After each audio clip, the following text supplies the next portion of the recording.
અમરેલી શહેરમાં special operation બ્રાન્ચે narcotics sniffer dog ડમીની મદદથી મોટી સફળતા મેળવી છે.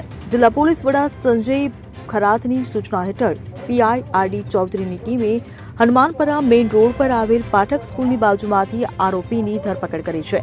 ખાનગી બાતમીના આધારે કરવામાં આવેલી રેડમાં ગૌરાંગભાઈ રણછોડભાઈ જોશીને 1.394 કિલોગ્રામ સૂકા ગાંજા સાથે પકડી પાડવામાં આવ્યો હતો. ત્યારે આ ગાંજાની કિંમત ₹13,940 આંકવામાં આવી છે. પોલીસે આરોપી પાસેથી મોબાઈલ અને બાઇક સહિત કુલ ₹54,190નો મુદ્દામાલ જપ્ત કર્યો છે. પોલીસ તપાસ પૂછપરછ દરમિયાન આરોપી અરવિંદભાઈ કુંભારનું નામ જાહેર કર્યું છે, જેને પકડવા માટે પોલીસે કાર્યવાહી શરૂ કરી છે. આ સમગ્ર કેસ અમરેલી સિટી પોલીસ સ્ટેશનમાં નોંધવામાં આવ્યો છે. Bureau report CN24 news. હવે જુઓ દેશ દુનિયાની તમામ ખબરો તમારી આંગળીના ટેરવે. ઉઠાવો મોબાઈલ અને Google Play Store પરથી ડાઉનલોડ કરો અમારી CN24 ન્યૂઝ મોબાઈલ એપ.